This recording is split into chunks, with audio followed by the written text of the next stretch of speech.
Mga babae sa buhay ni Gerald Anderson na nakarelasyon, na-link at nakatambalan niya sa showbiz. Julia Barreto, current girlfriend ni Gerald. Unang nagtagpo ang dalawa matapos na magtambal sila sa isang pelikula noong 2019 na Between Maybes.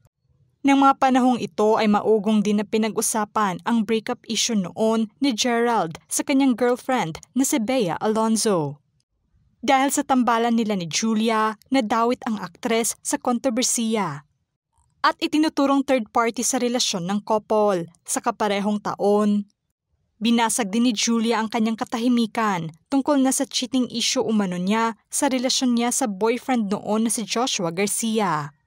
Nilinaw din niya na hindi umano siya ang rason ng hiwalayan ni Gerald at Bea. Matapos ang 2 years na kontrobersiya, taong 2021 naman ay officially dating na sila ng aktor. Inamin ni Gerald noon sa eksklusibong panayam sa kanya ni Boy Abunda ng aktres na umano ang nagpapasaya na sa kanya. Dahil isinapubliko na ng couple ang kanilang relasyon, makailang ulit na rin silang naiispatan sa publiko na magkasama. Makailang ulit na rin na-spotted ang aktor sa ilang family gatherings ng mga Barreto. Dahil sa solid na relasyon ng dalawa, naging bukas naman sila sa publiko na ikwento ang tungkol sa usaping pagpapakasal. Inamin pa ng aktor noon na si Julia na umano ang kanyang the one, maging ang aktres ay handa na rin sa posibilidad na mag-settle down. Ang pagsasama ng couple ay sinubok ng bashing simula umpisa hanggang ngayon ay paulit-ulit pa rin silang laman ng breakup issue. Kamakailan lang na maging sentro ng usapan ang espekulasyong hiwalayan nila dahil nasa umano pagbura ng aktres sa ilang mga larawan nila ng aktor sa kanyang Instagram account. Makailang ulit na itong pinabulaanan ng couple kaya nasanay na rin sila sa tuwing may mga lumalabas na ganitong issue. Bea Alonzo, ex-girlfriend ni Gerald, unang nagkalapit ang loob ng dalawa noong 2010. Sa taong ito ang unang opisyal ng kanilang relasyon na tumagal lamang ng 3 buwan. Pagdating ng 2016, reunited muli ang dalawa para na sa isang pelikula na How to Be Yours. Makalipas ang 1 taon, spotted ang dalawa na magka-date noon sa Star Magic Ball. Nagumpisa na rin ang usap-usapang nagkabalikan na sila. Spotted na rin ang dalawa noon sa mata ng publiko, ngunit hindi pa rin nila isinapubliko ang tungkol sa estado ng kanilang relasyon. Bukas na rin na pinag-uusapan ng aktres noon ang pagpapakasal at hiling niya noon na sana ang aktor na ang magiging asawa niya. Samantalang taong 2019, biglang nagbahagi ng cryptic post ang aktres tungkol na sa pagkakamali ng paulit-ulit sa isang relasyon. Kaya agad na espekulasyon ng mga netizens noon na patama ito kay Gerald. Nagsalita noon si Bea sa publiko tungkol sa issue at sinabi niyang biglang hindi na lamang daw siya kinausap ng aktor. Sa kampo naman ng aktor noon, paglilinaw niya na naging toxic na ang relasyon nila at inaming walang third party sa kanilang hiwalayan. Kim Chiu, ex-girlfriend ng aktor, nagsimula ang love story ng dalawa noong nasa Pinoy Big Brother house pa sila noong 2006. Parehong housemates ng PBB Teen Edition Season 1 ang dalawa noon. Sikat ang tambalan nilang Kemerald na siyang pinusuan sa outside world. Sa paglabas nila noon sa bahay ni Kuya, agad na nagtambal ang dalawa noon sa ilang mga proyekto. At tinilian ng madla ang love team nila.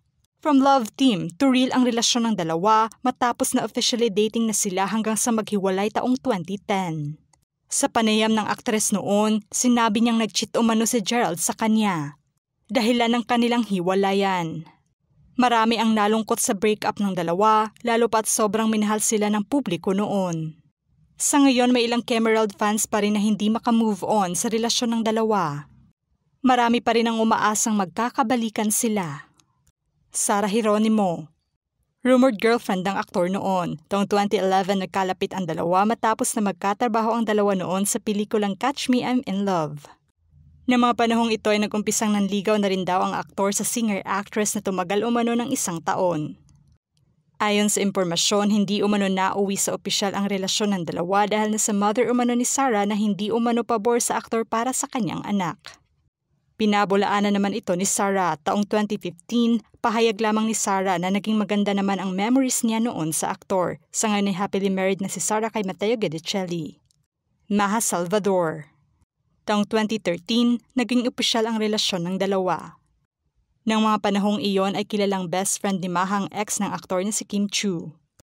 Tumagal lamang ng 2 taon ang relasyon nila at hindi isinapubliko ang rason ng hiwalayan. Ayon kay Kim, humingi umano ng permiso sa kanya si Maha na i-date si Gerald. Maugong din na usap-usapan noon ang away at pagkakalayo ng dalawang magkaibigan dahil na umano sa aktor. Matapos ang hiwalayan ng couple noon, bukas na inamin ni Maha na bukas pa rin ang pagkakaibigan nila ng aktor at naayos na umano ang hindi pagkakaunawaan nila ni Kim kalaunan. Sa ngayon ay happily married na si Maha kay Rambo Nunez at meron na silang isang anak. Pia Wurtzbach, na link kay Gerald. Nagtambal ang dalawa noong 2015 sa pelikulang My Perfect You. Dahil sa tambalan nila, napabalita rin noon na nagkaroon umano ng relasyon ang dalawa. Hindi kumpirmado ang tungkol dito at aligasyong ito umano ang rason ng hiwalayan issue noon ni Bea at ng aktor. Napabalita rin kasi noon na biglang in-unfollow ni Bea si Pia sa Instagram account kasunod ng maugong na issue noon. Sa ngayon ay happily married na si Pia sa kanyang husband na si Jeremy Johnson. Kylie Padilla, na link sa aktor. Nagkatrabaho ang dalawa noon sa isang pelikula dahilan ng pagkakalink nila at paglitaw ng kontrobersiya. Noong 2022, binasag ng aktres ang tungkol sa issue at nilinaw niya na walang espesyal na namamagitan sa kanila ng aktor at hindi rin siya nabuntis nito. Samantalang parehong tinawanan lamang nila ang tungkol sa isyung iyon. Samantalang hindi naman big deal ang naturang issue sa magkabilang kampo at hindi ito nagresulta sa anumang initan online. Maging si Julia na kasintahan ng aktor ang nagbigay suporta sa pelikula ng dalawa noon. Barbie Imperial, na link sa aktor. Na-link noon ang dalawa matapos na spotted sila sa Shukran Festival sa UAE noong 2023. Naging guest star ang dalawa noon sa festival kung saan parehong pinasaya nila ang mga overseas Filipino workers na nandun. Dahil sa pagsasama nila, naging mainit na usapan noon ang kontrobersiya laban sa kanila. Inalmahan naman ito ng ibang netizens at naalarma sa paglalapit ng dalawa.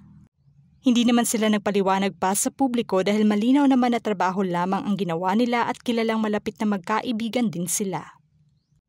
Marami sa mga netizens noon ang nabahala sa appearance ng dalawa lalo pat hindi mataas ang kumpiyansa ng iba para na sa aktor.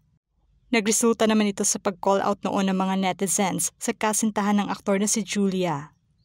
At birong hirit pa na pakipandayan umano ang kanyang boyfriend. Hindi naman pinatulan pa ni Barbie ang komento ng mga netizens sa pagsasama nila ng aktor noon lalo pat may photo sila together. Depensa ng mga fans ng aktres na wala namang dapat ikabahala ang aktres sa intrigang lumabas. Vanny Gandler, na link sa aktor. Maugong na usap-usapan noon ang pagkakalink ng volleyball player na si Vanny Gandler sa aktor. Spotted kasi noon ang panunood ni Gerald ng PVL. Marami ang nakapansin na tila paboritong player ito ng aktor dahil nasa support ang kanyang ipinakita. May mga fancam edits pa na kumalat online na nagresulta sa pagkakalink ng dalawa. Farina Rankel, ex-girlfriend ng aktor, inamin ng aktor noon na nagkaroon sila ng relasyon ng nooy aspiring young actress. Pagkwento niya na bago pa siya pumasok sa PBB noong 2006 ay hiwalay na sila at nanatiling magkaibigan na lamang. Parehong sinubok umano nilang sumali sa PBB ngunit naligwak umano ito. May pahayag pa noon si Kim nang malaman niya ang tungkol sa relasyon ng dalawa at sinabing nasaktan umano siya bilang love team ng aktor. Arcy Munoz, na link sa aktor. Binigyang linaw ng aktres na hindi umano nanligaw sa kanya si Gerald noon. Noong 2016, nagtambal sila sa pelikulang Always Be My Maybe at 2017 sa movie na Can We Still Be Friends. Pahayag niya na tropa lamang ang turingan nila sa isa't isa. Pag-amin niyang attracted naman daw siya sa aktor pero kung magkakatuluyan sila ay malabo umano iyon. Ano ang masasabi niyo sa mga babaeng nakarelasyon na link at nakatambal ni Gerald Anderson sa showbiz? Just comment below.